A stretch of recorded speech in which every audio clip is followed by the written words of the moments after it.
Hi YouTube, Regina here from Simply Fundamental. Today's topic, I want to talk to you about your money approach. You could have two individuals who live in the same city, have similar costs, and yet one is really good with money and the other not so much. And so when it comes down to why one person may struggle with money and one person succeeds in growing their wealth, it comes down to their money approach. So I just wanted to go through these, areas with you so that if you recognize yourself that you could course correct and make some changes. Because I do think sometimes if you see examples pointed out to you, then maybe it could help you fix things to get your finances on track. So the first one. So someone who's really good with money when it comes to spending decisions, they're going to prioritize their needs over their wants. They're going to set money aside for big splurges, and everything that they're going to do is going to be planned out and intentional. They're not going to be doing it based on some whim. So their spending decisions are thoughtfully considered. And so that's quite different from someone who's not good with money. Someone who's not good with money, they're often very impulsive. They spend based on immediate gratification. And so when they make their purchases, they do it with the mindset of that they deserve it and they work hard for their money. And so they may be putting things on credit cards. They have not planned out their purchases. They want it and they want it now. And so often they're putting it on some type of payment plan and they're going to pay for it later. So when it comes to spending decisions, that would look like the difference between Lisa needing a new iPhone because her current one is slowing down. But instead of just upgrading to the latest model, she researches her options. So she looks around, sees what she could get. And she checks if her phone can be repaired, if that's a viable solution. And she considers slightly older models when she comes to thinking about replacing her phone. And she starts to save up for it as she notices her phone is slowing down. She waits for a sale and she buys the phone outright instead of financing it. And of course, it fits in her budget. So that is an example when it comes to spending your money versus Mark. Mark being bad with money, his phone works fine, but he sees, the latest model is out. And so he wants to buy it. And instead of just, waiting to, save up the money, he goes on a 24-month installment plan. Without checking if he can, afford the extra monthly cost within his budget. So that's the difference. He justifies his purchase saying that, I deserve the new phone. The latest gadget is out. And he believes because he has a way to pay for it with a payment plan, that means it's fine, that he could commit to it and he's earning an income after all. So that is the difference between number one on the spending decision. The next area would be when it comes to debt management. Someone who's really good with money, they minimize or eliminate all debts. They're trying to pay things off and they want to keep more of their money themselves. They're not looking to give their money away. And so when it comes to debt, they're very strategic about it. And if they had any debt, they pay it off. Like if they had student loans or something like that, they have a plan to pay it off. And once the payment is over, they continue to make those payments and they start to save that money. Whereas someone who's bad with money, they carry high interest debt. Debt is, once one payment is over, the next one begins. So once a car payment is done, they sign up for the next car payment. And they take out new debt all the time. And sometimes even they do things where they see, a 0% interest rate and they want to move their money over to that 0% without realizing that now that other card is free and they start using it to make more purchases. So that's the difference between debt management between the two. And so how does this look like? And as an example, Emily has a great credit and she pays it off full every single month. She also has a mortgage, but she's making extra payments. She's good with money. And whenever she can, she's trying to reduce the interest amount that she pays. When she considers buying a new car, she calculates how much that car is going to, how much she can afford, and she chooses a reliable used model that if she ends up with a payment plan that she could pay off quickly. And once that payment's done, she starts saving that money. Whereas Jason, he's not so good with money.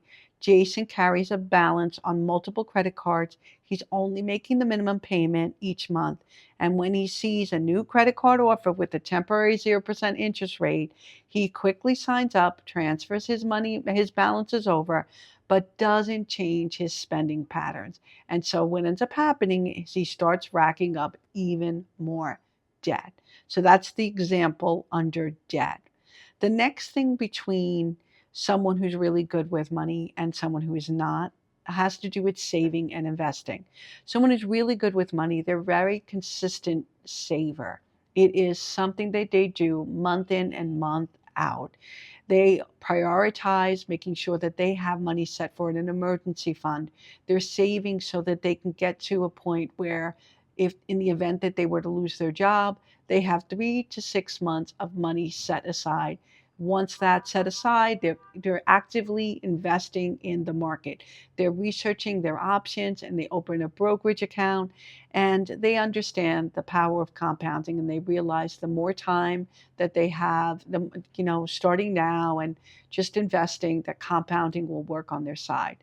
Versus someone who's really bad with money, they may live paycheck to paycheck. They're not really thinking about saving and investing. They're just trying to get by. So they view savings as optional, or think maybe in the future I'll get to it, but they're not so focused on it in the here and now. So later on is really their model. And then they might see investing as too risky or complicated. So if they are saving money, they're just really saving it in maybe at best a high interest savings account. They're not really doing investing. So that's the difference. Now, how does this play out as an example? It, um, Sarah follows the pay yourself first rule. She's automatically transfers a portion of her paycheck into savings and retirement accounts before spending on anything else. So this is really key. People are really good with money. They don't get their paycheck until the automatic investing starts for them. So money comes out of my salary, automatically going into my retirement accounts and automatically being funneled into my investment accounts before I spend, before I actually had bills or really high bills or had a mortgage. I was saving first. So that's what people do. And so in Sarah's case, she maintains an emergency fund with 6 months of expenses. She's investing in low cost index funds, and she's letting her money, she's letting that money compound and reinvesting the dividends so her wealth will grow over time. Whereas John spends his paycheck as soon as he gets it and it hits his account. He sometimes runs out of money before the next paycheck. He tells himself he'll start saving when he earns more. But every time his income increases, his spending goes up along with it. So generally what happens, his spending rises, but his savings does not. His savings really just doesn't happen. When an unexpected expense hits, he turns to his credit cards instead of having the money in savings to covering. He views investing as too risky or something that can be, he'll do in the future. He doesn't have the money right now. He can't even get by with his bills. How's he going to do it? So, at best case scenario, his money sits in a checking account or a high interest savings account, earning him little to no interest. The next area between someone who's really good with money and someone who's not so good with money has to do with lifestyle choices. Someone who's good with money, they live well below their means. They're focused on value over status. They're not really worried about what other people think of them. They really are setting their lifestyle around living modestly and not really concerned about trying to keep up with anyone else. And they understand that their financial freedom provides more options in life. And so for them, it's really important that they're saving money for the future, but doesn't mean that they're not spending money now, but they're just more cautiously spending their money. Versus someone who's bad with the money, when it comes to their lifestyle, they may overspend to maintain an image. That fancy new car, that fancy new watch, they want it. The upgrades, they want every upgrade that is imaginable. And so they may trade in their phones as soon as their income increases. They're changing out their cars. They believe that more money is going to fix any money problems they have. So that's their lifestyle choices are eating away at their potential for building wealth. And so, how does this play out? So, you have Michelle. She's good with money. She earns a good salary, but lives well below her means. She makes sure she puts a portion of her money aside. She drives a reliable, paid off car, takes vacations she's budgeted for.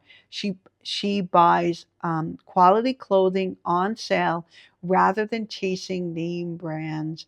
She really just looks on replacing items in her wardrobe when it's needed. And she looks to create some kind of capsule wardrobe so that she can mix and match her clothing. She focuses on building long term financial security rather than impressing other people. So she's good with money. Versus Tom. Tom gets a raise and immediately leases a luxury car. He upgrades his apartment and starts dining at expensive restaurants more often.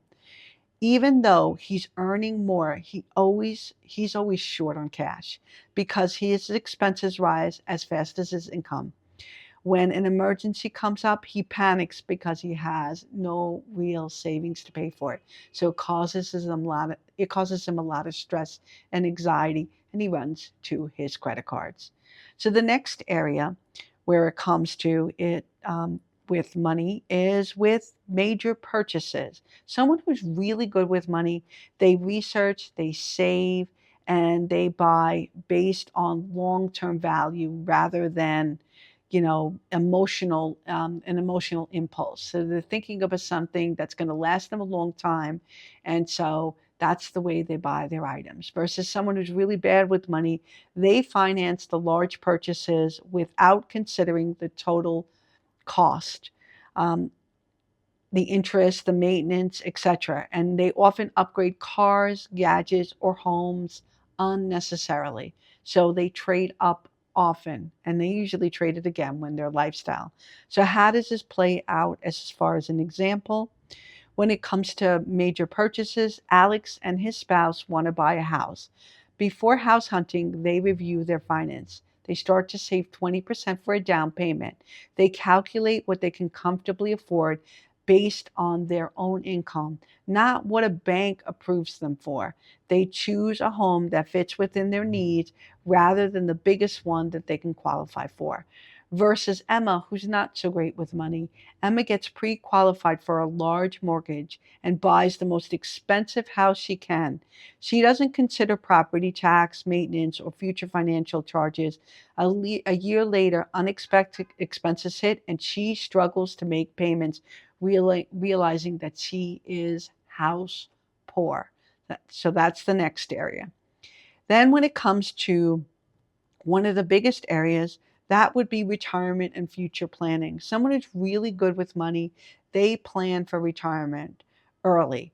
The moment they're in a company that has a retirement plan, they're in. The moment they start earning an income, they're investing in their IRA outside of a traditional employer. And so they maximize their employer benefits and they make decisions with long term financial security in mind. Someone who's bad with money, they assume they'll figure it out later on. They don't concentrate on making any choices now or reducing their bills or finding ways to come up with the money to save for retirement. They time simply starts to run out because they continue to live the way that they're living, thinking that there is no other choice. And then what ends up happening is what this happens to a lot of people, they rely solely on Social Security without any additional money saved when it comes to retirement.